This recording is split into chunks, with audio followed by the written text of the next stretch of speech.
நீங்களா அலைகளால் விளையாட்டுடையார் அவர் தலைவர் அன்னவர்க்கே சரண். நாங்களே அஞ்சிலே ஒன்று பெற்றான் அஞ்சிலே ஒன்றைக்காக எஞ்சிலே ஒன்றாராக ஆரியற்காக ஏகி அஞ்சிலே ஒன்று பெற்ற அணங்கிக் கண்டு அயலாரூரில் அஞ்சிலே ஒன்று வைத்தான் அவன் நம்மை அளித்து காப்பான். ராம் ராம் ராம் ராம் ராம் ராம் ராம் ராம் ராம் ராம் ராம். ஜெய் ஸ்ரீராம். இனிய மெய்யன்பர்களே, கம்பராமாயணத்தின் தொடர் விரிவுரை சிந்தனையில் இன்று 2ஆம் நாள் 6/8/2020 நாளாகி இன்று நாம் தசரத மகா சக்கரவர்த்தி கோசல நாட்டையும் அயோத்தி மாநகரத்தையும் வைத்துக்கொண்டு ஆட்சி பண்ணுகின்ற அந்த செய்தியை பற்றி சிந்திக்கப் போகிறோம். அது தவிர ராமாவதாரம் என்று சொல்லப்படுகின்ற ராமனுடைய பிறப்பு சம்பந்தமான செய்திகளையும் இன்று நாம் சிந்திக்கப் போகின்றோம். கோசல நாடு என்று சொல்லப்படுகின்ற அந்த நாட்டினுடைய பெருமை என்னவென்றால், குச்சலம் குச்சலம் என்றால் மயில் அர்த்தம், குச்சலம் என்றால் மிகுதியான மயில்கள் நிறைந்த நாடு அர்த்தம். வாரியார் சுவாமிகள் அற்புதமான ஒரு விளக்கம் எழுதினார்கள். ஒட்டகம் நிறைந்திருந்தால் பாலைவனம், மயில்கள் நிறைந்திருந்தால் சோலைவனம் எழுதுகிறார். மயில்கள்லாம் அதிகமாக அதனால மயில்கள் நிறைந்திருந்தால் சோலைவனம், சோலைவனமாகவே இருந்த நாடுதான் கோசல நாடு. கோசல நாட்டின் தலைநகர் அயோத்தி மாநகரம்.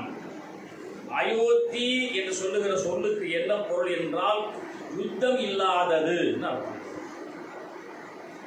யுத்தம் என்றால் அழிவு இல்லாதது.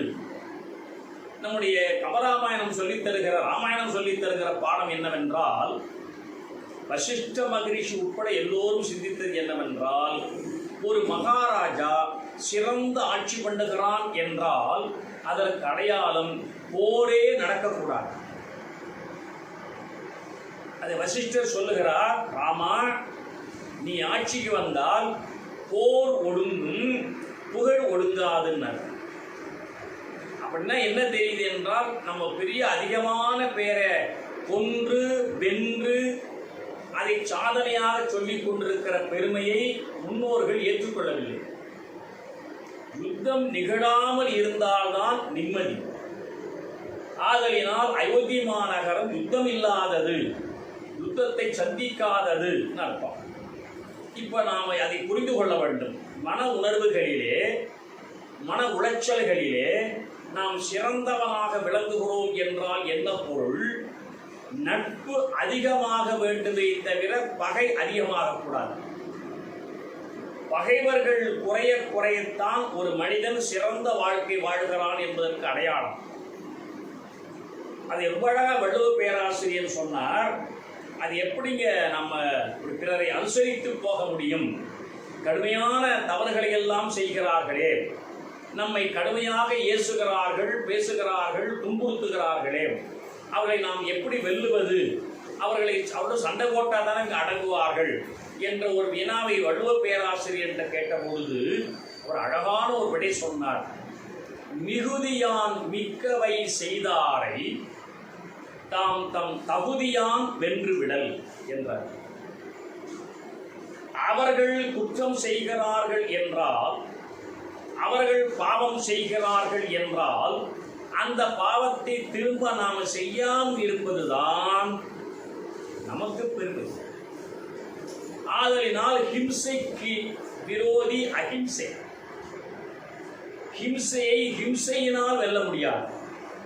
அதுதான் மகாத்மா காந்தியடிகள் வாழ்நாளெல்லாம் அஹிம்சை என்ற ஒன்றை கையில் எடுத்துக் கொண்டார். அதுக்கு நான் சின்ன உதாரணம் சொல்றேன். நெருப்பை நெருப்பினால் அழிக்க முடியாது, நெருப்பை நெருப்பினால் தணிக்க முடியாது. நெருப்பு எரிகிறது என்றால் அதை குளிர்ந்த தண்ணீரால் தான் ஊற்றி அணைக்க முடியும் என்பது போல பகைமையை பகைமையினால் வெல்ல முடியாது. பகைமையை நட்பினால், உறவினால் தான் வெல்ல முடியும், அன்பினால் தான் வெல்ல முடியும் என்பதைத்தான் காட்டுகிற அருமையான நகரம் அயோத்தி மாநகரம். இப்போதான் அயோத்தி மாநகரத்தில் நேற்று அடிக்கல் நாட்டு விழா நடந்து யுத்தமில்லாத ஒரு நாடாக நகரமாக அது அமையும்படியாக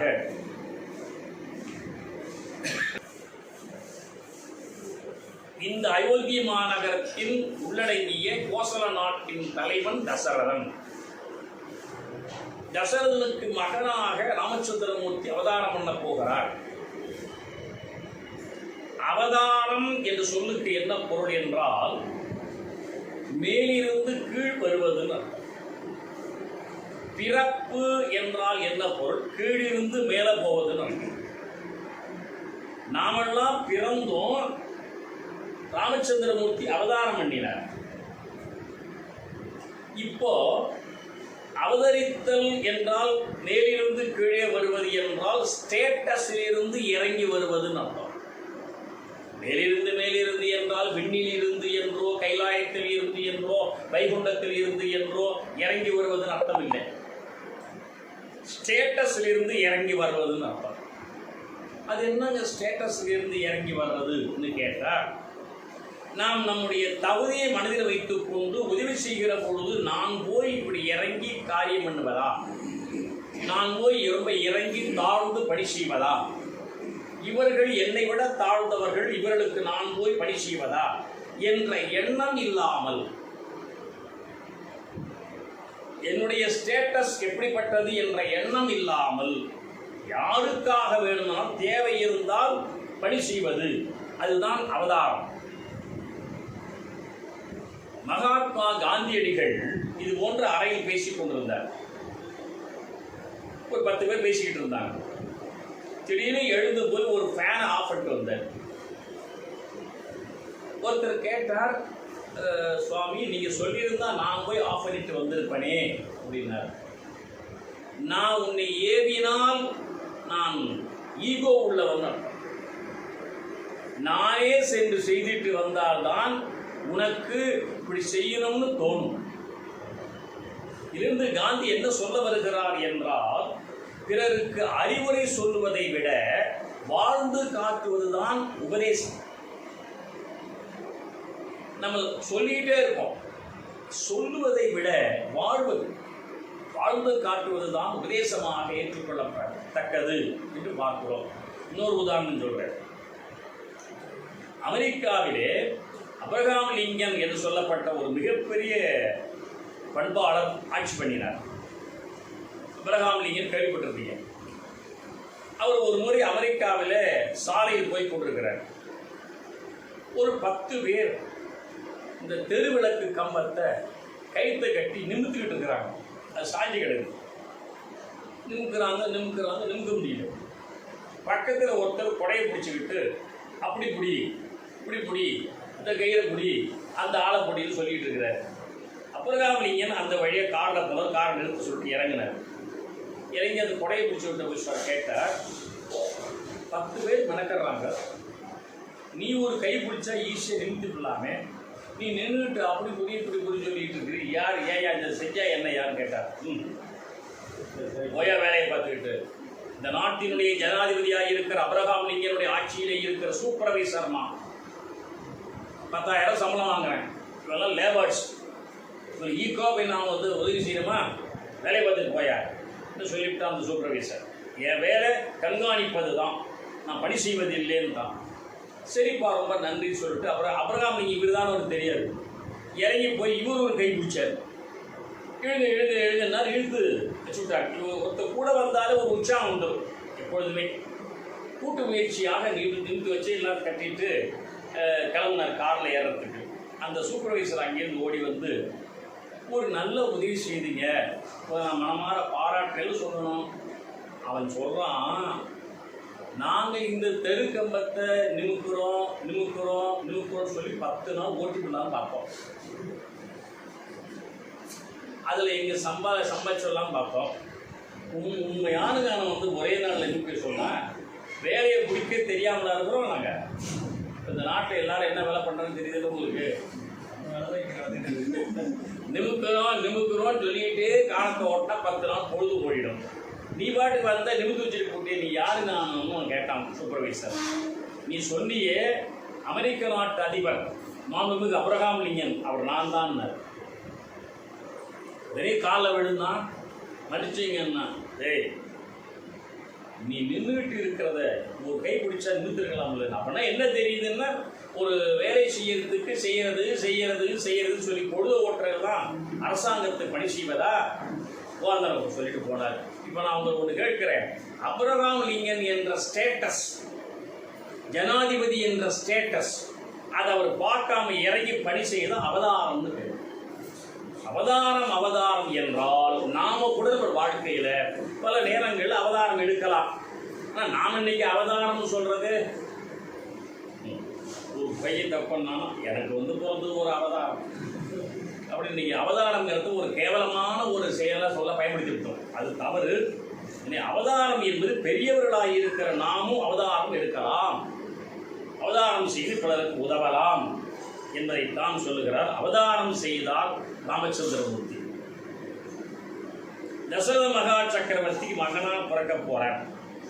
இதுல இந்த ராமாயணத்தை இது மாதிரி இப்போ நம்ம ஒரு 10 பேர் உட்கார்ந்து பாடம் படிக்கிறோம், கேட்கிறோம். இதை கேட்பதனால என்ன பயன்? இப்போ நீங்கள்லாம் எல்லாருமே விருப்பமாக வந்துருக்கிறீங்க, விடாமல் கேட்கணும்னு ஆசைப்படுறீங்க. எனக்கு ஏதாவது சொல்லணும்னு எனக்கு எண்ணம் இருக்குது.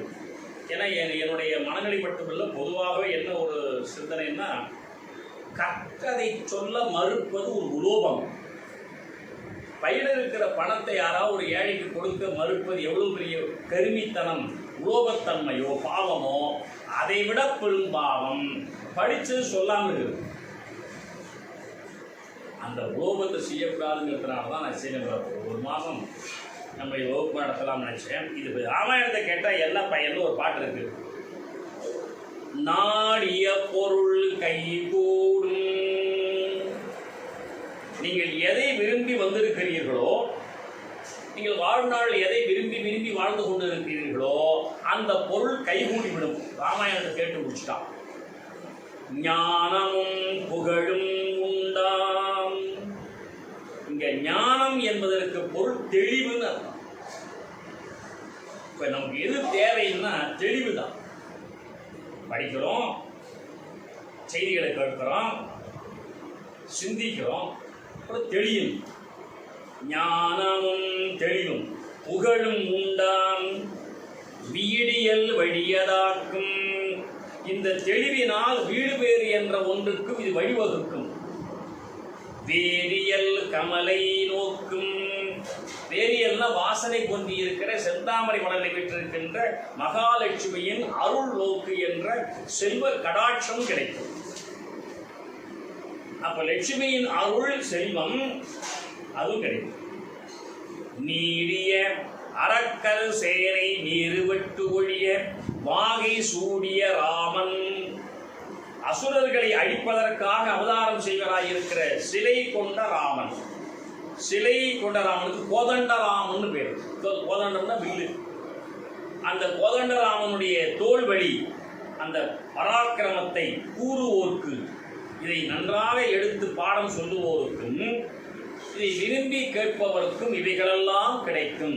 எண்ணிய எண்ணம் நிறைவேறும், தெளிவும் புகழும் கிடைக்கும், வீடு பேற்றிற்கும் வழிவகுக்கும், உலகத்திலே வாழ்வதற்காக மகாலட்சுமியின் கடாட்சம் என்று செல்வம் கிடைக்கும், எல்லாம் கிடைக்கும் என்று ஒரு பாட்டு சொல்லியிருக்கிறார். இந்த அடிப்படையிலே நாம் இப்பொழுது நூலுக்குள்ள போகலாம். இந்த எப்பொழுதுமே நம்முடைய நாட்டில் கவிஞர்கள் என்ன பண்ணுவார்கள் என்றால், ஒரு மகாராஜாவின் சிறப்பை சொல்ல வருகிற பொழுது அந்த மகாராஜா எத்தனை பேரை வென்றார் கொன்றார் பட்டியல் சொல்ல மாட்டாங்க. அவர் ஆட்சி பண்ணுகிற நாடு எவ்வளவு நிம்மதியாக இருக்கிறது என்பதை கூறி அதன் மூலமாக அரசனின் பெருமையை சொல்வார்கள். அதான் உண்மையான. சேக்கிழார் சுவாமிகள் சுந்தரமூர்த்தி சுவாமிகள் வாழ்கின்ற திருவாரூர் சிறப்பை சொல்ல வந்த பொழுது, திருவாரூர் என்ற அந்த நகரம் மன்னிய சோழனால் ஆட்சி பண்ணப்படுவது என்று சொல்ல வருகிறார். மன்னிய சோழன் 1000 பேரை வெற்றி கொன்றான்னு சொல்லது. செங்கோல் செலுத்தினான், பசுங்கன்றுக்காக தன் மகனையே கொன்று நீதி பரிபாலனம் செய்தான். அவனுடைய ஆட்சியிலே தன் மகன் என்று கூட பார்க்காமல் மேன்மைகொள் செய்வ நீதி விளங்குக உலகம் எல்லாம் என்று சொல்லும் அளவுக்கு ஆட்சி பண்ணினான். அப்ப என்ன தெரிகிறது? ஒரு ஆட்சியின் மாட்சி நீதியில் தான் இருக்கிறது, தர்மத்தில் தான் இருக்கிறது. அந்த அடிப்படையில் தான் கோசல் நாட்டின் தலைநகராக அயோத்தி மாநகரத்தை மையமாக வைத்துக் கொண்டு ஆட்சி பண்ணுகிற நம்முடைய தசரத மகா சக்கரவர்த்தியின் ஆட்சியின் மாட்சி எப்படி இருக்கிறது? அந்த அயோத்தி மாநகரை சுற்றி சரையு நதி என்று ஒரு நதி ஓடுகிறது. நீங்க டிவியோட சொல்லியிருப்பாங்க. சரையு நதி என்ற பெயரிலே ஒரு அருமையான ஒரு நதி ஒன்று ஓடுகிறது. நம்முடைய கம்பநாட்டு ஆழ்வார் சரையு நதியாய் இருக்கிற ஒன்றை சென்று பார்க்கவில்லை என்றாலும் கூட அவர் வால்மீகி ராமாயணத்தை மையப்படுத்தி வைத்துக் கொண்டு நம் நாட்டில் ஓடுகிற காவிரி நதியை மனதிலே வைத்துக் கொண்டு பாடுகிறார். சரையு நதி எங்கே புறப்படுகிறது? மலையில். எப்படி வருகிறது? தவழ்ந்து வருகிறது. எப்படி ஓடுகிறது? நிலத்தில் ஓடுகிறது. ஓடும் பொழுது பல்வேறு விதமான வாய்க்கால்களாக பிரிந்து பெருநதி சிறு சிறு நதிகளாக புறப்பட்டு போய் எல்லா இடங்களுக்கும் நீர்வளம் நிலவளம் தருகிறது. இதை சொல்ல வந்தான் கம்பன்.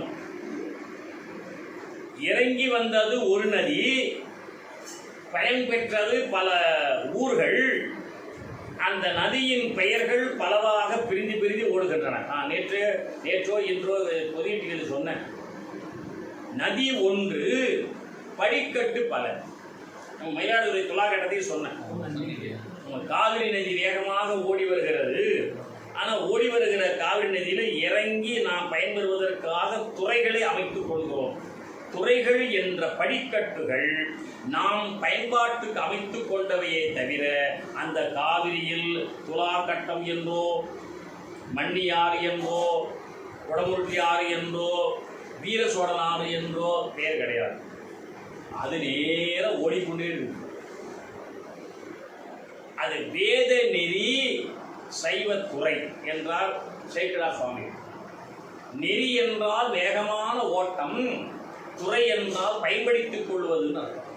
துறைகள். அதுபோல் இந்த சரையு நதி வேகமாக ஓடி வருகிறது. இடையிடையே பல பெயர்களில் பயன்பாட்டு பொருளாக வருகிறது. அதை சொல்ல வருகிறான் கம்பன். அது எது போல என்றால், இறைவன் ஒருவன் தான். அவன் உயிர்களை கடைத்தேற்றம் பண்ணுவதற்காக சிவபெருமானாக, திருமாலாக, ருத்திரனாக, பிரம்மாவாக, விநாயகராக, வேலவராக, ஐயப்பனாக, இன்னும் பைரவராக, காளியாக, அம்பாள எல்லா நிலைகளிலும் அந்த ஒருவன் பிரிந்து பிரிந்து பிரிந்து பிரிந்து பல கிளை நதிகளாக ஓடி பயன்தருகின்றான் என்று சொல்ல வருகிறார் கம்பன். கல்லிடை பிறந்து போந்து, கல்லுனா மலை, மலையிலிருந்து பிறந்து போந்து கடலிடை கலந்த நீத்தம். அது எங்க போய் கலக்குது? அந்த நதி கடலை போய் கலந்து விடுகிறது. காவிரி தாய் தான் ஒரு மைல் அகண்ட காவேரியா தொட்டியத்தில் ஓடுறான் முசிறியில. நம்ம பூம்புகாருக்கு வரும்போது ஆடுதாண்டும் காவேரி ஆயிடலாம். ஏன்னா நன்றாக உடல் வலுவாக இருந்த காலத்தில் உழைத்து போட்டு தன்னுடைய கணவனுக்கும் பிள்ளைகளுக்கும் பேரப்பிள்ளைகளுக்கும் பயன்பட்டு இழைச்சி போய் ஒரு வயசான பாட்டி அப்படியே திரும்ப ஒரு பாயிலுக்கு படுத்து கிடக்கிற மாதிரி காவிரி குடகுமலையில் புறப்படும் போது ஜம்முன்னு புறப்பட்டு வந்தவர், இடையில பிரம்மாண்டமா ஓடி பயன் தந்தவர் இழைச்சி போய் ஆடுதாண்டும் காவேரியை போய் கடலை பூந்துறார். அதான் பூம்புகார். காவிரி புகும் பட்டினம், காவிரி பூம்பட்டினம் அதுக்கு பேர்.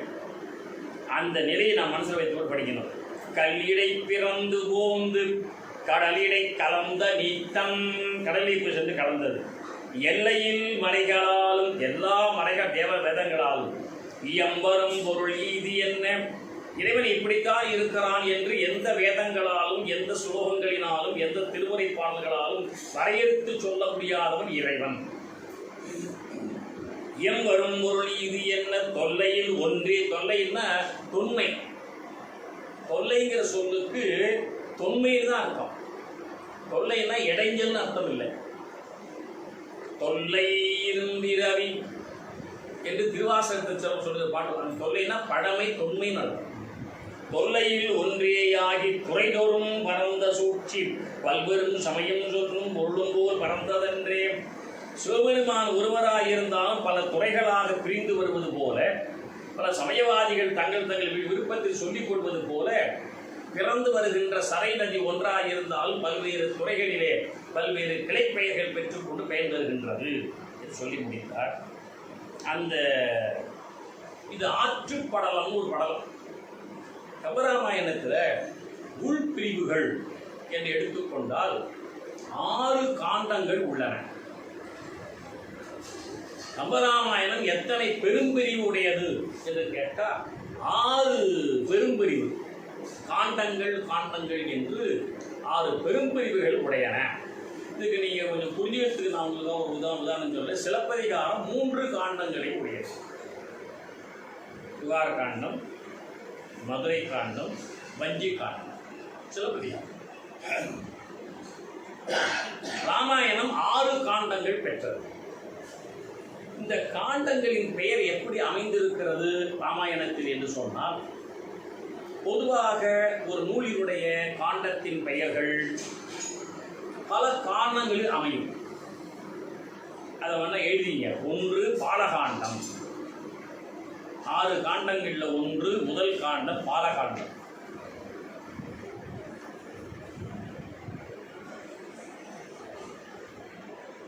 2 அயோத்தியா காண்டம்,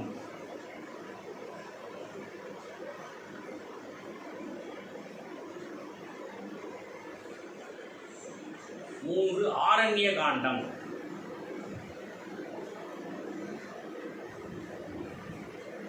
4 கிஷ்கிந்தா காண்டம்,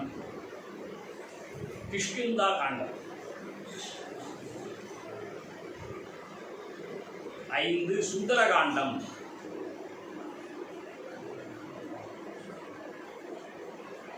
6 யுத்த காண்டம்.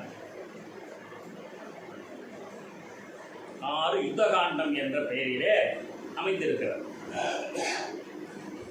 இதில் நாம் என்ன ஒன்று தெரிஞ்சுக்கணும்னா, அப்படின்னா எதிர்காலத்தில் இங்கே இருக்கிற பல பேர் இதே மாதிரி ராமாயணம் தொடர்வரையே பல இடங்கள் சொல்லணும். அது கூட இல்லை தயாராகும். பாருங்க, சிலப்பதிகாரத்தில் 3 காண்டங்களுமே ஊர் பெயரை மட்டும் வச்சு சொல்லப்பட்டது. புகார காண்டம் பூம்புகார், மதுரை காண்டம் மதுரை, வஞ்சி காண்டம் வஞ்சி மாநகர், 3மே ஊர் பெயர் தான். கம்பராமாயணத்தில் இருந்த 6 காண்டங்களும் ஊர் பெயர்களை வச்சு அமையவில்லை. பாலகாண்டம் பருவம். ராமன் முதலானவர்கள் குழந்தையாயிருந்து வளர்ந்த வளர்ச்சி நிலையும் படிப்பு நிலையும் அவர்கள் திருமணம் செய்து கொள்ளுகிற நிலையுமாயிருக்கிற இந்த விஷயத்தை கூறுகிற காண்டம் பாலகாண்டம். அப்போ பாலம்னா பருவம். அடுத்து அயோத்தியா காண்டம். அது என்ன பெயர்னா, அயோத்தி மாநகரத்தில் நடந்த ஆட்சியை ஒப்படைப்பது, ஆட்சியை மறுப்பது, ஆட்சியை பறித்து கொண்டு போக சொல்வது போன்ற அயோத்தியில் நடந்த நிகழ்ச்சி பற்றி சொல்வதில் அதுக்கு அயோத்தியா காண்டம் பேர். அப்போ என்ன தெரியுதுன்னா, பாலகாண்டம் ஊர் பெயரில் அமையவில்லை, பருவத்தின் பெயரில் அமைந்தது. அயோத்தியா காண்டம் ஊர் பெயரில் அமைந்தது. அயோத்தியா காண்டம்.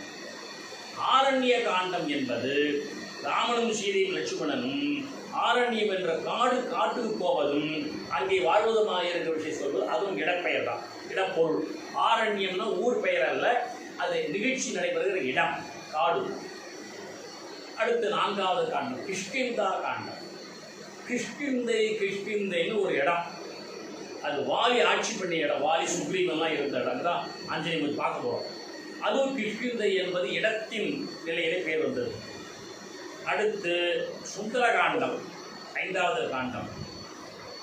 அது பருவத்தின் அடிப்படையிலும் இல்லை, நிகழ்ச்சி நடைபெறுகின்ற இடத்தின் பெயரிலும் இல்லை.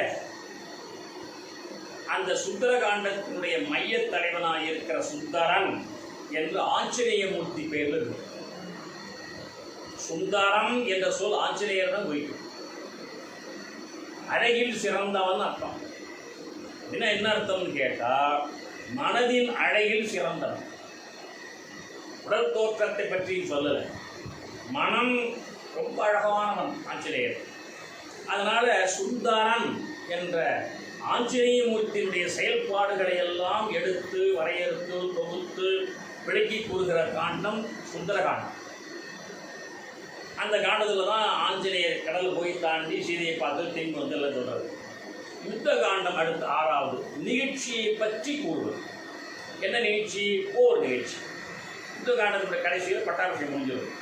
அப்போ 6 காண்டங்களிலே பாலகாண்டம் பருவம், அயோத்திய காண்டம் நிகழ்ச்சி நடைபெறுகிற ஊர், ஆரண்ய காண்டம் காடு, கிஷ்கிந்தா காண்டம் நிகழ்ச்சி நடைபெறுகிற மலை, சுந்தர காண்டம் அனுமன் என்று சொல்லப்பட்ட ஒருவர் பற்றி இருக்கிற முழு விஷயங்கள், யுத்த காண்டம் போர் நிகழ்ச்சியை பற்றி வைத்து முடித்து விடுவது.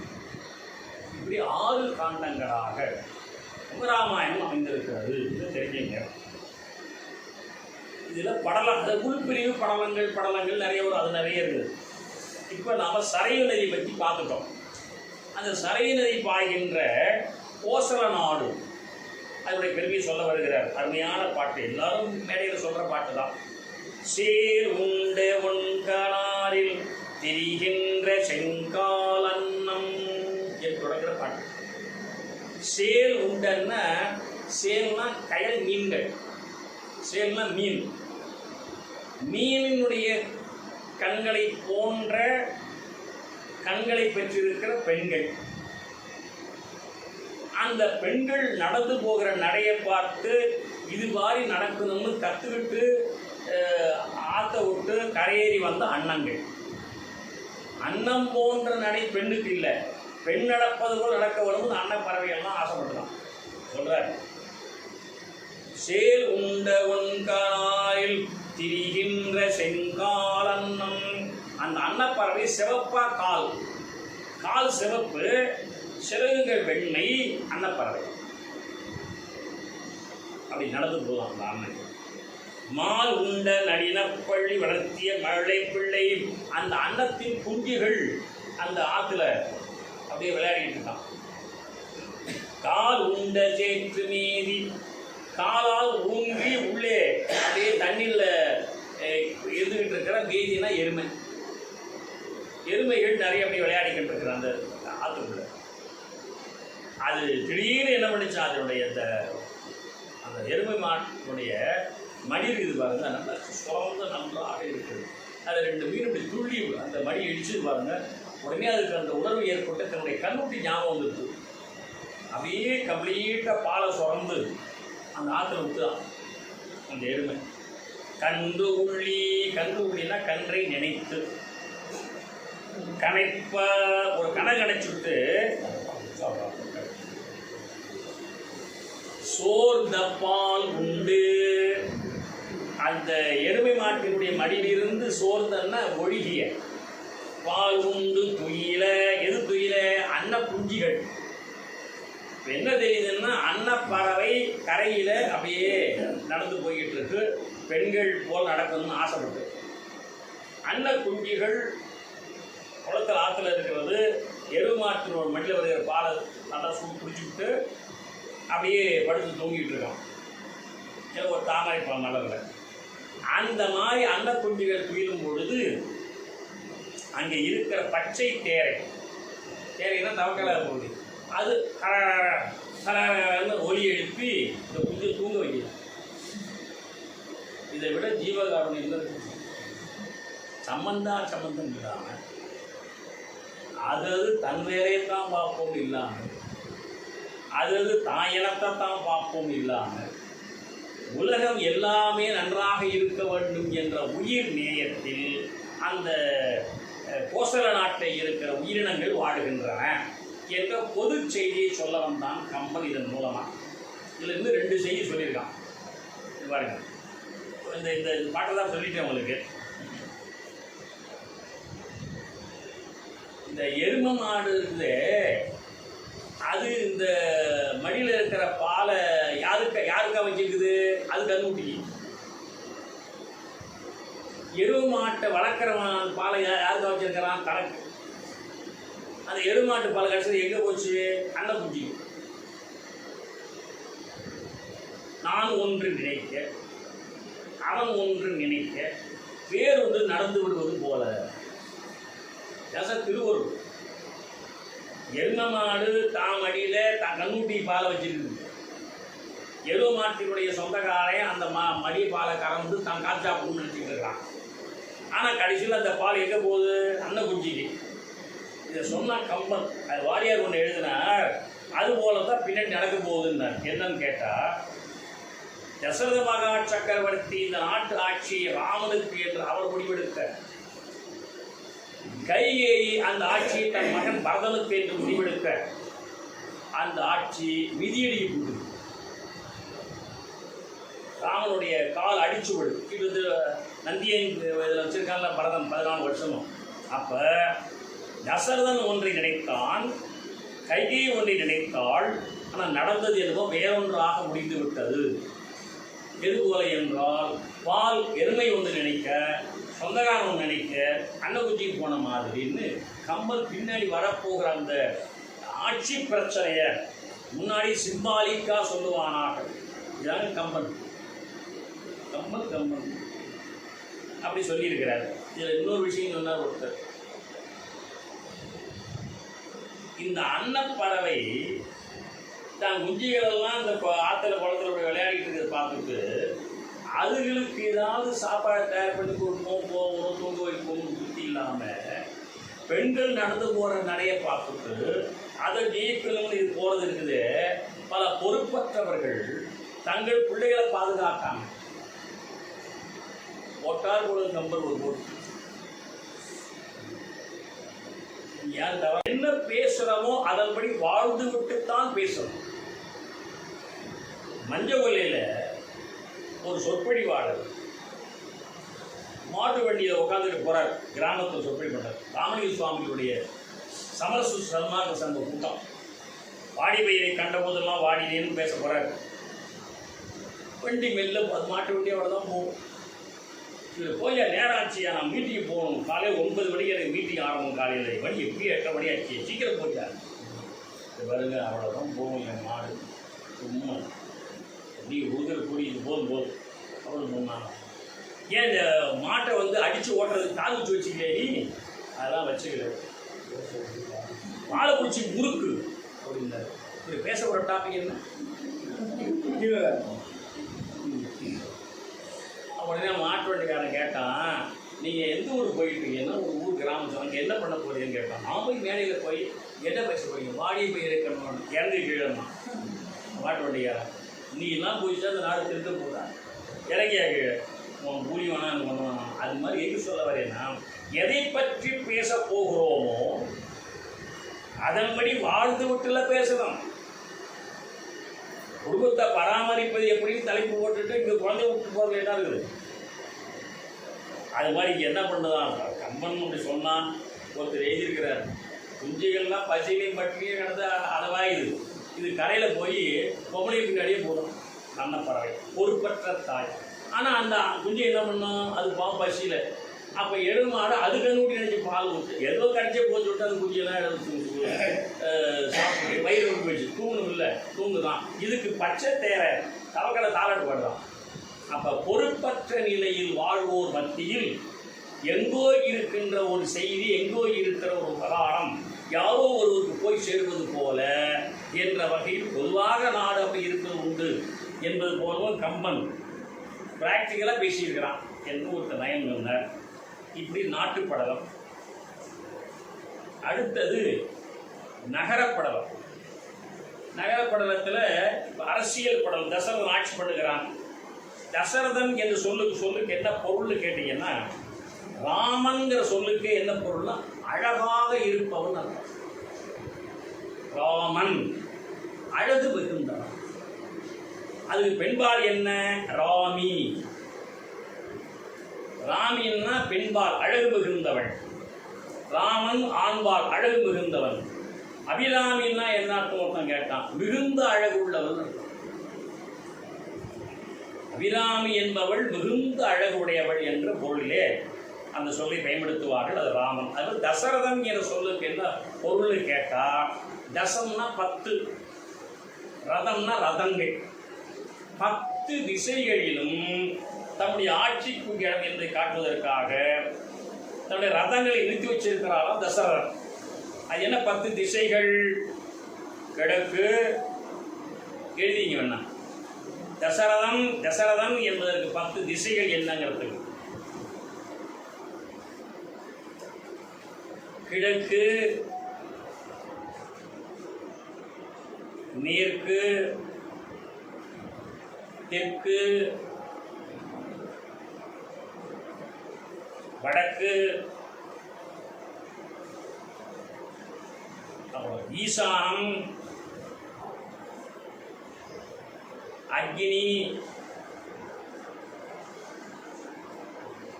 நிருதி, வாயு, ஆகாயம்,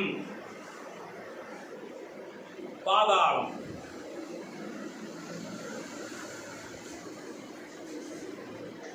இன்னொரு சொல்றேன், எது சரியாக பார்த்துங்க. கிழக்கு, மேற்கு, தெற்கு, வடக்கு, ஈசானம், அக்னி, நிருதி, வாயு, ஆகாயம், பாதாளம். பார்த்தாச்சா? இதுதான் நம்ம வீட்டில் சொல்லுவோம். அது அக்னி மூலை, இது வந்து ஈசான மூலை, இது வாயு மூலை சொல்றது. அதுதான் திசை. வீட்டுக்குள்ள நாம இந்த திசைகளை சொல்வது போலத்தான் நாட்டுக்குள்ளேயும் இருந்தன.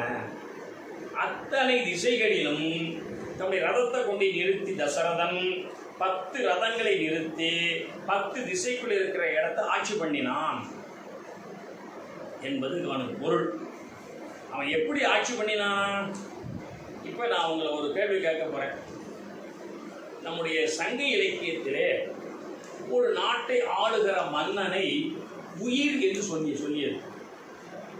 உடம்பு உயிர், உடம்பை சுமப்பது உயிர், உடம்புக்கு பெருமை தேடி தருவது உயிர், உடம்பின் இயக்கங்களுக்கு காரணமாக இருப்பது உயிர். உயிர் என்ற ஒன்று இல்லை என்றால் உடம்பு இது சக்கை, அது சவம். சவத்தின் மேல ஒரு கொக்கி போட்ட சிவம். தமிழ் சவம், ஒரு கொக்கி போட்ட சிவம். எது போலன்னா வாரியார் 4 பக்கம் சுவரை எழுப்பிட்டு அப்படியே விட்டா சவம், அது மேல கூரை போட்டா வீடுன்னு. போட்டா வீடு இல்லை, அது போடாம என்ன பேரு? குட்டிச்சு வந்து. கூரை போட்டால் வீடு, கொக்கி போட்டால் சிவம்னு. இதெல்லாம் வாரியாட்ட தான் நீங்க பார்க்கலாம். அப்ப உடம்புல உயிர்ல எது வசதி? உயிர் தான். உயிர் தான் உடம்பை இயக்குது, உயிர் தான் உடம்புக்கு பெரும் மரியாதை தேடி தருகிறது, உயிர் தான் எல்லாம் பண்ணுகிறது. அப்ப ஒரு நாட்டு மக்களை ஆட்சி பண்ணுகிற மன்னன் உடம்பா உயிரா?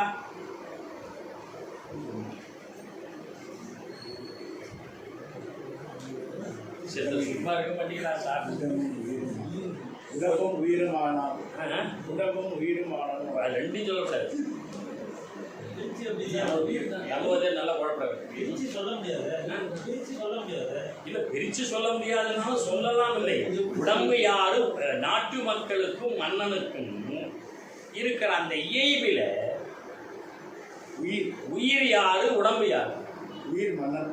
உயிர் மன்னன், உடம்பு மக்கள். ஏன்? மக்களை இயக்கிறவன் அரசன், அதனால் மக்களுக்கு பெருமை தேடித்தரவன் அரசன், அதனால் மன்னன் இல்லை என்றால் மக்கள் சவம், அதனால் சொல்லிடலாமா? மன்னன் உயிர்த்தே மனதரை வரும். அதெல்லாம் ரைட். நான் கொட்டேஷனை நீங்கள் இந்த கொட்டேஷன் சொல்லி தப்பிக்க முடியாது. நெல்லும் உயிரன்றே நீரும் உயிரன்றே மன்னன் உயிர்த்தே மலர்தரை உலகம் என்று பாடினான் புறநானூற்று கவிஞன். மன்னனை உயிர் என்று பாடினான். சங்க இலக்கியம். கம்பன் பார்த்தான், ஏறத்தாழ 900 ஆண்டு கழிச்சது பாடுறான். மன்னன் உயிர் இல்லைன்றான். ஏன்னா மக்கள் ஒரு குரூப் இல்லைன்னா மன்னனுக்கு வேலை இல்லைன்னு. யாரால் யாருக்கு பெருமை? அப்ப உயிர் யாரு?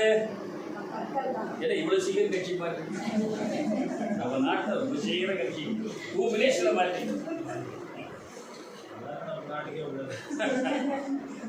மன்னன் தான் உயிர்னு சொன்ன காலம் போய் மன்னன் உடம்பு, மக்கள் தான் உயிர். மக்கள் இல்லையே மன்னனுக்கு வேலை. மக்கள் இல்லைன்னா மன்னன் இருக்கிற இடம் பாலைவனம், ஒண்ணுமே ஒரு பைசா பிரயோஜனம் இல்லை. அதனால என்ன தெரியுதுன்னா மக்கள் தான் உயிர், மன்னன் உயிர், மன்னன் உடம்பு என்று பாடினான் கப்பன். நீங்க ஒண்ணு புரிஞ்சுக்கணும், தமிழ் இலக்கிய வரலாற்றுல சங்க காலத்துல புறநானூர்ல மன்னனை உயிர் என்று கருதினார்கள். ஆனால் கம்பன் அதை ஒத்துக்கொள்ளவில்லை, மன்னன் உடம்புதான் என்றான். சேக்கிழார் சுவாமிகள் மன்னன் உடம்பு உயிர், கண்ணும் ஆவியுமா பெருங்காவலன் என்றான். கண்ணு ஆவியுமா, அவன் ஆவி சேர்த்துக்கிட்டார், உயிர் கண்ணுன்னு சேர்த்துக்கிட்டார். இப்ப இதுக்கு என்ன காரணம்னா, மக்கள்கிற உயிர் இல்லைன்னா மன்னன்கிற உடம்பு இல்லை. எதிர பாருங்க, வைரவான் பூனடி மடங்கள் மொய்பினான் உயிராலாம் தன் உயிர் ஒப்ப ஓம்பலால். அந்த மக்கள் உயிரை தன் உயிர் என்று கருதுகிறார். நீ எப்போதும் மன்னனுக்கு எது பெருமைன்னு கேட்டா, இன்னொருவர் படுகிற துன்பத்தை அவன் துன்பம் என்று கருதாமல் தன் துன்பம் என்று கருத வேண்டும். சிபி சக்கரவர்த்தி அவருடைய மடியிலே வந்து ஒரு புறா விழுந்து விட்டது, பின்னாடியே ஒரு பருந்து துரத்திட்டு வந்தது. அந்த பருந்து கேட்டது, மன்னா அந்த புறாவை எனக்கு கொடுத்து விடு, எனக்கு உணவாக வேண்டும், நான் பசியோடு இருக்கிறேன். உடனே சிபி மன்னன் சொன்னான், என் மடியில் வந்து அடைக்கலமாக விழுந்து விட்ட அந்த புறாவை நான் கொடுக்க மாட்டேன், அதை காப்பது என் கடமை. உடனே அந்த பருந்து கேட்டது லீகலா, புறாவை காப்பாற்றுறது ஜீவகாருண்யம் என்றால் என் பசிக்கு உணவு கொடுப்பதும் ஜீவகாருண்யம் என்ன, அப்புறம் உணவு கொடுன்னு கேட்டது. அதான் பல்கிவேல் ஆர்குமெண்ட். உடனே சிபி மன்னன் சொன்னான், சரி நல்ல அருமையா ஓபசியை நான் நீக்கணும்னு சொல்லிட்டு புறாவை ஒரு தட்டில் வச்சுட்டு எடைக்கு எடை என் உடம்பு தசையை தர்றேன் நான். சரி என்று பருந்து உட்கார்ந்து வேடிக்கை பார்க்கிறது. தன் கையால கட்டி எடுத்து தொடையை கிழிச்சு வைக்கிறான். சார், இந்த புறாவுக்கு எடைக்கு எடை தசை கொடுக்கறதுக்கு பருந்து உணவுக்கு அது ஒண்ணு. ஏன்னா வந்தவர்கள் தெய்வங்கள் சமமாவல, இவனே ஏறி உட்காந்துட்டா சார் ஒரு தட்டுல. அப்படின்னா என்ன அர்த்தம்னா, என் மடியில் விழுந்த புறாவை காப்பாற்றுவதற்காக என்னையே உனக்கு உணவாக தருகிறேன், நீ என்னை கொத்தி தின்று விட்டு போய்விடு, ஆனா புறாவை கொடுக்க மாட்டேன். அப்ப என்ன தெரியுது, ஜீவ உயிரை தன் உயிர் போல் கருதுகிறான்.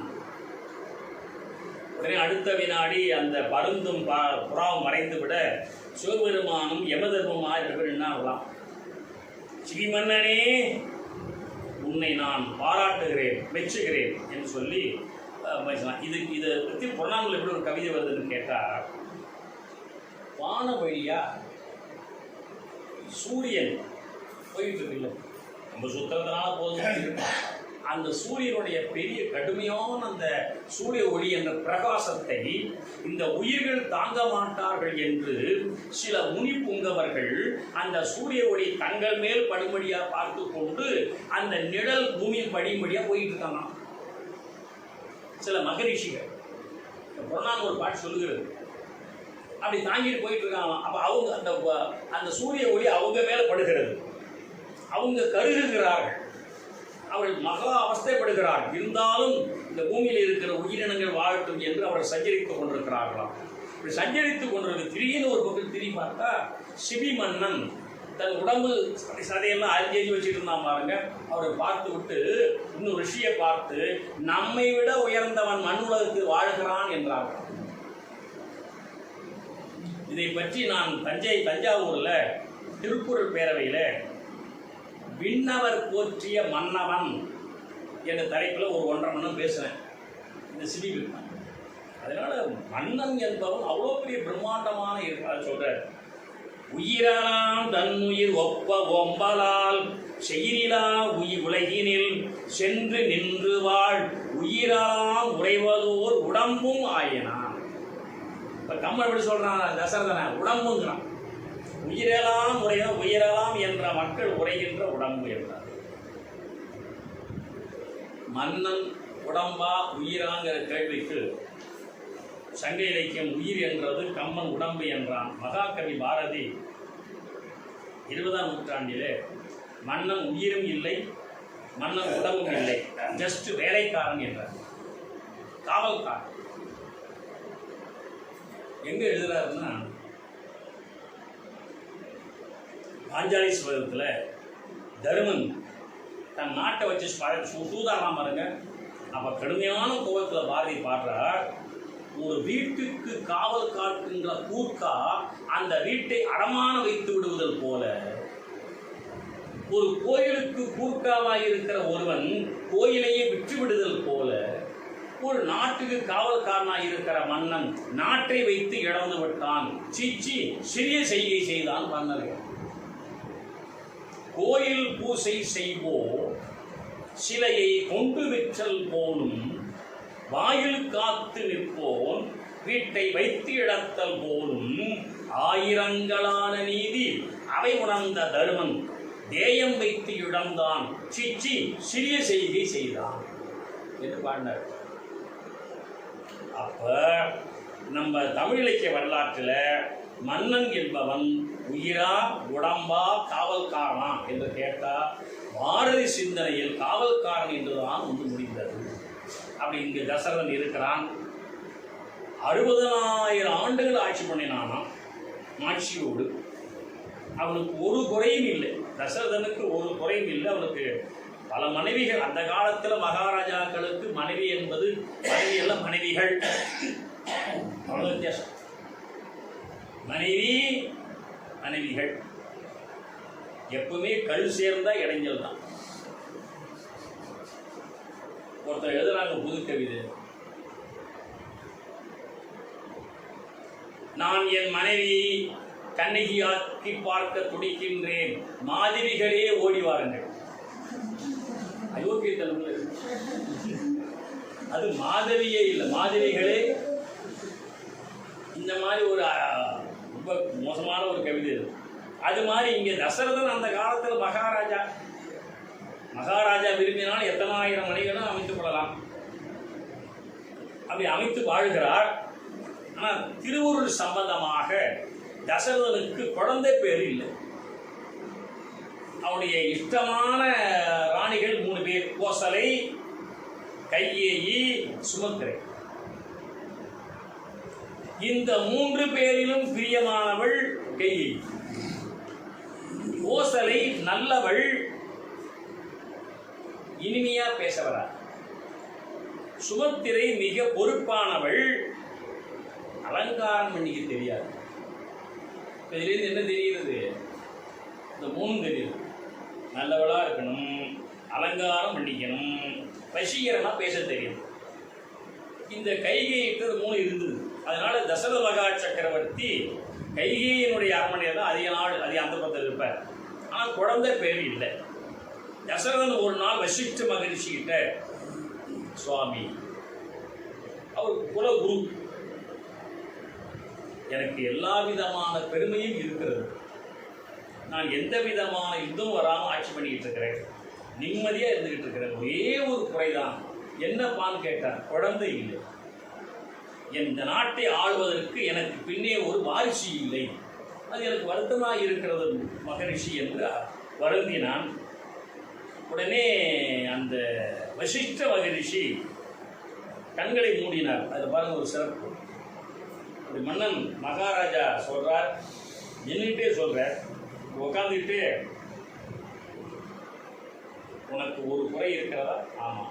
அப்படிதான் வசிஷ்ட மகரிஷி. அந்த காலத்துலலாம் உறவைகளுக்கு வேந்தன் துரும்பு,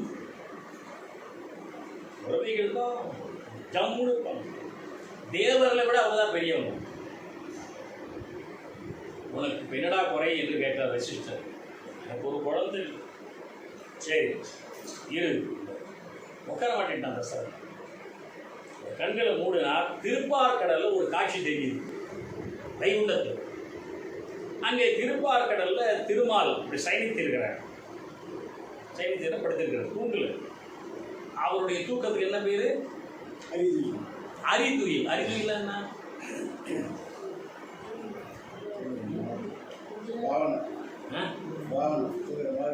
வகுப்புல இருக்கிறது மாதிரி சரியான உதாரணம். அறிவுயெல்லாம் என்னன்னா தூங்காம தூங்குறது. என்ன தூங்குறியாப்பா? இல்லையே. என்ன சொன்ன சொல்லு, நீங்க மேல சொல்லுங்க சார், அப்புறம் சொல்லு. அதான் அறிவுயல். தூங்காம தூங்குறது. திருப்பால் அவருடைய கால் மாட்டுல ருக்குமணி உட்காந்துருக்கிறார். திருமாலுக்கு மாமா ருக்குமணின்னு 2 பேர். இது ஒரு 2 பேர். ஆனா இவர்கள் தான் பல அவதாரத்து வரான்னு சொல்லுவாங்க. அவருக்கு சீதாதேவி, பூதேவி, நீலாதேவின்னு 3 பேர் மனைவி. அதை நான் அப்படி சொல்றேன். ஏன்னா ராமச்சந்திரமூர்த்திக்கு மண்ணுக்கு வந்த பிறகு இந்த 3 பேர்ல யார் கூட வந்தான்னு ஒரு வரலாறு இருக்கு. நான் அப்ப சொல்றேன். திருப்பார்களை படுத்திருக்கிறார். தேவர்கள்லாம் போய் அழுதுகிட்டே முறையிட்டார். உங்களுக்கு என்ன வேண்டும் என்று திருமால் கேட்டார். ராவணன் ரொம்ப கொடுமைப்படுத்தலாம் எங்களால் அவன்கிட்ட தப்பிச்சு வாழ முடியல, ரொம்ப கொடுமையான நிலையில இருக்கிறான், ஆனா அவன் ஆட்சியை விட்டு போக மாட்டான் போது. இங்கெல்லாம் தேவர்கள் நீங்க எதை அர்த்தம் முடியாது. உங்களுக்கு பல பேருக்கு என்ன வரும்னு எனக்கு தெரியும். ஆட்சியை விட்டு போக மாட்டான் போது.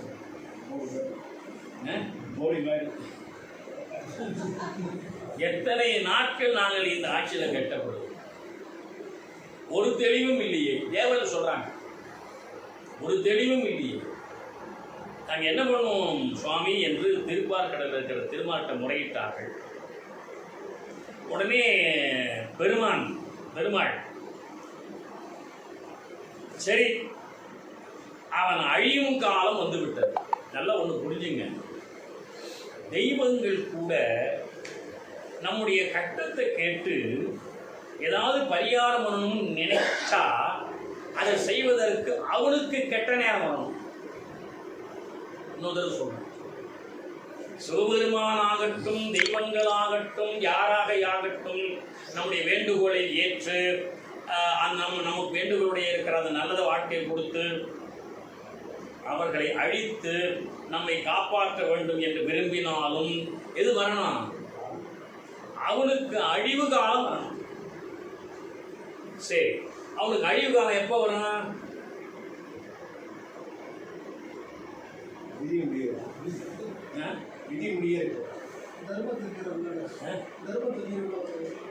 அதாவது நல்ல ஒரு புரிஞ்சுங்க, அவனுக்கு அழிவு எப்போ வரும்னு கேட்டீங்கன்னா, அவன் பிரமாதமான பதவியில இருந்து 8 கண்ணு விட்டறி ஆட்சி பண்ணிக்கிட்டு செழிப்பா இருக்கிற காலம் கெட்ட காலம் இருக்கும். ஏன் தெரியுங்களா? அது மாதிரி பதவி கொடுத்தாதான் அவன் கெடுவான். நீங்க ஒண்ணு புரிஞ்சு, நல்லவர்கள் ஏன் பெரிய பதவிக்கு போக முடியலன்னு கேட்டா, பெரிய பதவிக்கு போனா தப்பு பண்ண வேண்டியிருக்கும். மகாத்மா காந்தி ஏன் பிரதமர் ஆகல? மகாத்மா காந்தி ஏன் ஜனாதிபதி ஆகல? ஜெயபிரகாஷ் நாராயண் ஏன் முதலமைச்சர் ஆகல? இதான் காமராஜர் 9 வருஷம் ஆட்சி பண்ணிட்டு எனக்கு முதலமைச்சர் பதவி வேண்டாம் ஏன் ரிசைன் பண்ணார் என்று கேட்டால், நல்லவனா வாழ விரும்பினால் பதவி ஒரு இடைஞ்சல். அப்ப பதவி ஒருவருக்கு கிடைக்கிறது, அதன் மூலமாக 8 கண்ணு விட்டறியவன் ஆட்சி பண்றான். ரொம்ப செல்வாக்கா இருக்கிறான்னா இன்னும் கொஞ்சம் செல்வாக்கா இருக்கும்படியான வாய்ப்பினை இறைவனே கொடுப்பார். கொடுத்தால்தான் அவனை அழிக்கலாம். கெட்டவனுக்கு அழிவு காலமே அவனுக்கு பதவி கிடைப்பதுதான். புரியுது உங்களுக்கு? நீங்களாம் பதவி விரும்புவீங்களா? வேணும். பதவி வர வர ஆணவம் வந்துடும். என்னை ஏற்று யார் நிக்கிறது இருக்கிறான்னு கேட்கறான் பாருங்க, அது முடிச்சதுன்னு அர்த்தம். மேலிருந்து தெய்வங்கள் எல்லாம் என்னை ஏற்று யார் என்னை அழிக்க முடியும் யதாஸ்து அப்படின்றோம். அப்படின்னா நீ நினைக்கிற மாதிரி உன் அழிவு முடிச்சிடும். அதனால கெடுவான் கேடு நினைப்பான். விநாசகாலே விபரீத புத்தி. அதனால நம்மெல்லாம் உள்ளபடியே எந்த பதவி இல்லாமல் எந்த விதமான ரொம்ப பெரிய செருக்கு ஏற்பட வாய்ப்பே இல்லாமல் ஒரு செக்கு கைது போட்டோம்னா அதில் ஏகப்பட்ட கோளாறு பண்ண முடியுங்கிற வாய்ப்பு இல்லாமல் இவ்வளவு இருக்காமல் சுவாமி வச்சுக்கிட்டா பாருங்க. அது நம்ம சுவாமி கோடி நமஸ்காரம். நான் பல முறை சொல்லியிருக்கிறேன், நான் மேலே தப்பு பண்ணாதான் அவன் அழிக்க முடியும். துரியோதன மேலே தப்பு பண்ணாதான் அவன் அழிக்க முடியும். உங்களுக்கு உண்மையை சொல்லட்டுமா, துரியோதனுடைய அழிவுக்கு முக்கியமான காரணமே பீமனோ அர்ஜுனோ இல்லை, சகுனி தான். ஏன் தெரியல, அவன் தான் நல்லா அவனை கெடுத்தான். அடுத்து இருந்து கெடுப்பதுன்னு அண்ணன் உங்களை மாதிரி உண்டுங்களா கூட என்ன அர்த்தம்?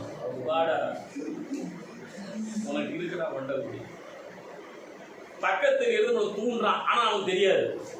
அண்ணே என்னண்ணே நீங்கள் போய் எலெக்ஷன் நிற்க மாட்டேங்கிறீங்க, நில்லுங்க அண்ணே. இல்லைடா எனக்கு அவ்வளோ ஹோப்பு இல்லைடா.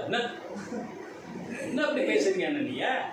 நான் இந்த போய் கிராமத்தில் பார்க்குறேன், உங்கள் பேரை சொல்ல எல்லாம் ஓன் கைதட்டுறான் பொய். இந்த மாதிரி இருக்கிறவங்க பூரா சகுனி மாதிரி இருந்து எதிரியை விட மோசமாக இருந்து கெடுப்பவங்க. அதனால இந்த ராவண சம்ஹாரம் பண்ணணும், ராவணனை அழிக்கணும். அந்த நேரம் வந்தாச்சு. உடனே திருப்பார்கடல் வந்த திருமாலுடைய என்ன பண்ணார், சரிப்பா உங்கள் வேண்டுகோளெல்லாம் நிறைவேற்றுற நேரம் வந்து விட்டது, தேவர்கள்லாம் கஷ்டப்படாதீங்க, நானே வர்றேன்.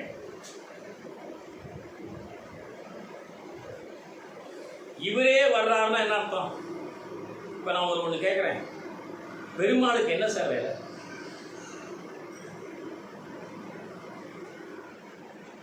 பிரம்மா படைப்பார், திருமால் காப்பார், ருத்ரன் அழிப்பார். இப்போ ராவண சம்ஹாரத்தை யார் பண்ணணும்? ருத்ரன்ல பண்ணணும், பெருமாளே வர காத்தல் தொழில் செய்ய அவரே வர அழிக்கிறது வரலாமா கேட்டா அதான் நல்லா புரிஞ்சுங்க. வித் பர்மிஷன் சிவபெருமான் வர இது ராமாயணத்தில் வருகிறது. அதனாலதான் ருத்ர அம்சத்தில் ஆஞ்சநேயர் வர நேற்று பார்த்தோம்ல, ருத்ரன் அழிச்சு. அதனால ஏதாவது இந்த தத்துவம் என்னைக்கு மாறாது.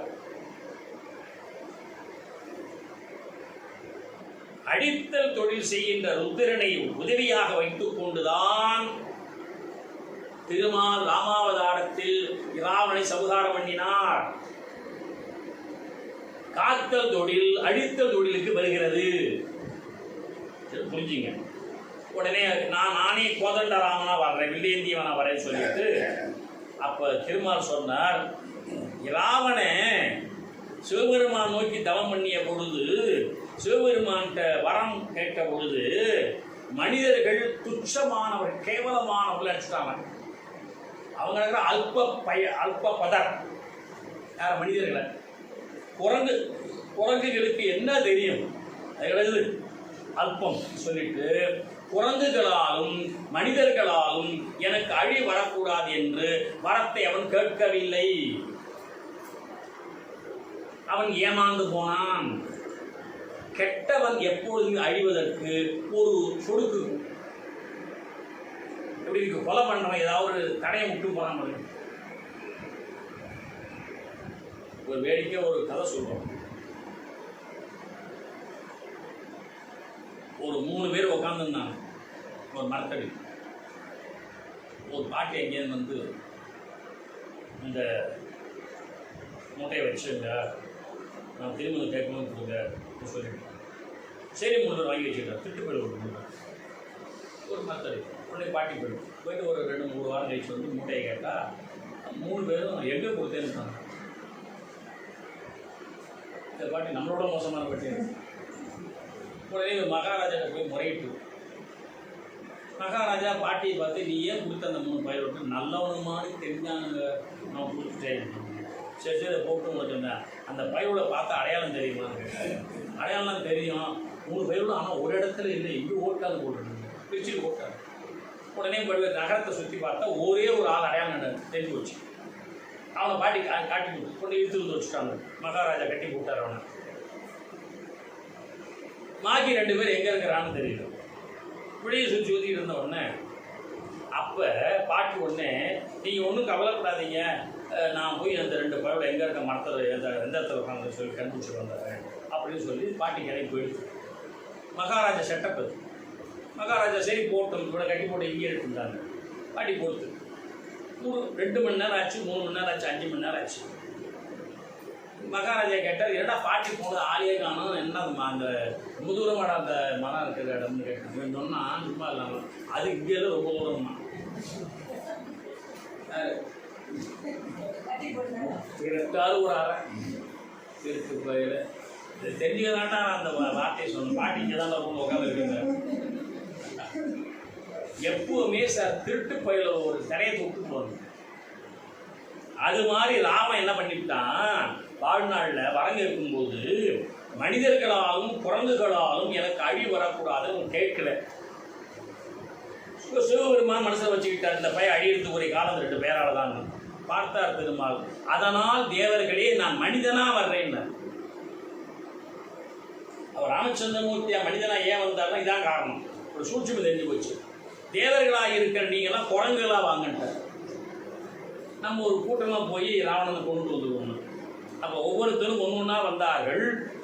திருமால் ராமரா வர்ற, அவர் கையில் இருக்கிற சக்கரம் பரதனா வருகிறது, சங்கு சத்ருகனா வருகிறது. எழுதிங்க.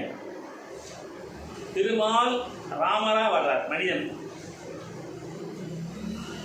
திருமால் ராமனா வர்றார். அவர் கையில் இருக்கிற சக்கரம் பரதனா வருகிறது,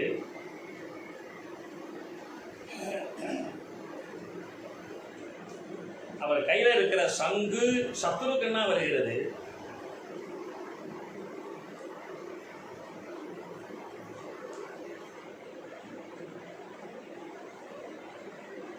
அவர் படுத்திருக்கிற ஆதிசேடன் என்ற பாம்பு படுக்கை லட்சுமணனா வருகிறது. இதாங்க வானத்தில் ஏற்பட்ட செட்டப். ராமன், பரதன், சத்ருக்கள், லட்சுமணன் 4 பேரும் வந்துட்டாங்க. 4 பேர் பிறக்க போறாங்க.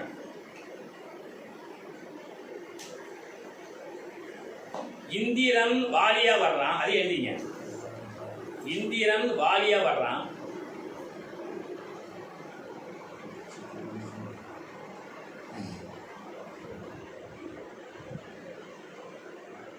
சூரியன் சுக்ரீவனா வர்றான்.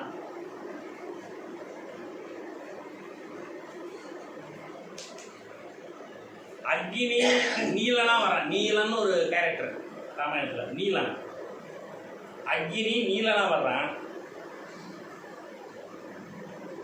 பிரம்மா ஜாம்பவான் கரடி ஜாம்பவானா வர்றார். கரடியா இருக்கு, தோற்றம் கரடிவான். அந்த பிரம்மதேவன் ஜாம்பவானா வர்றான். வாயு அனுமனா வர்றார்.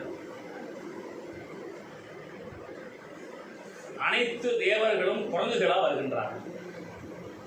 இதான் முன்னாடி போட்ட அந்த முடிச்சு. இதுல என்ன ஒரு பெரிய சிறப்புன்னா, இன்னின்னார் இன்னின்னவா அவதாரம் பண்ணணும்னு திருமால் தான் நினைக்கிறார். அப்படிதான் நடக்குது. சக்கரை ஏன் பரதனா வந்ததுன்னா, ஆட்சி பண்ண போகின்ற ஒன்று தர்ம சக்கரம். பரதனுக்கு ஒரு காலத்தில் ஆட்சி வரப்போகிறது என்ற சூட்சுமத்தினால் சக்கரம் பரதனா வந்தது. திருமால் கையில ஒரு கையில சங்கு, ஒரு கையில சக்கரம். இது ரெண்டும் இணை பிரியாதது. அதனால் சங்கு சத்துருக்கனா வந்தது. மத சத்துருக்கணர்கள் இணை பிரிய மாட்டார்கள். இன்னொன்று சொல்றேன், சங்கு எப்பொழுதாவது ஊதப்படும். அப்படி சத்துருக்கணன் ராமாயணத்தில் எப்பொழுதாவது பேசுவோம், அதிகம் பேச மாட்டான். ஆதிசேடன் என்ற இருக்கை இருக்கு. அதுதான் பாதுகாப்பு தருகின்ற, குடை தருகின்ற, நிழல் தருகின்ற, பெட்டா இருக்கின்ற, உடலே இருப்பது என்பதனால் லட்சுமணன் 14 ஆண்டு காலமும் உடனே இருக்கிறார். சீதை கூட 10 மாதம் பிரிந்து விடுகிறாள். லட்சுமணன் பிரியணும் இல்லவா? தம்பி லட்சுமணன் அப்படி இருக்கணும். 14 வருஷமும் பிரியாம இருப்பதாக வந்தவன். அந்த ஆதிசேடன் லட்சுமணனா வந்தது என்று வரலாறு. இப்படி இந்த அமைப்பிலே நாம் அனைவரும் இந்த உலகத்தை சென்று பிறக்கலாம் என்று முடிவெடுத்து அந்த ராமச்சந்திரமூர்த்தியா எங்கே பிறக்கிறதுன்னு திருமால் முடிவெடுத்தார்.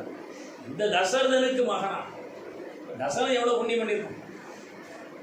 தசரதனுக்கு மகனா நான் பிறக்கிறேன், நீங்கள்லாம் பரதன் லட்சுமணன் சத்ருகனா பிறங்க என்று சொல்லி வானரங்கள்லாம் போய் கிஷ்கிந்த அங்கே இங்கே வாலி சுக்ரீவன் அனுமனார் போய் இருந்துகிட்டு இருங்க, நம்மெல்லாம் சந்தர்ப்பம் சந்திச்சுக்கலாம் முடிவு பண்ணிட்டு திட்டமிட்டு அவர்கள் கீழே இறங்கி வருகிறார்கள் என்பதுதான் வரலாறு.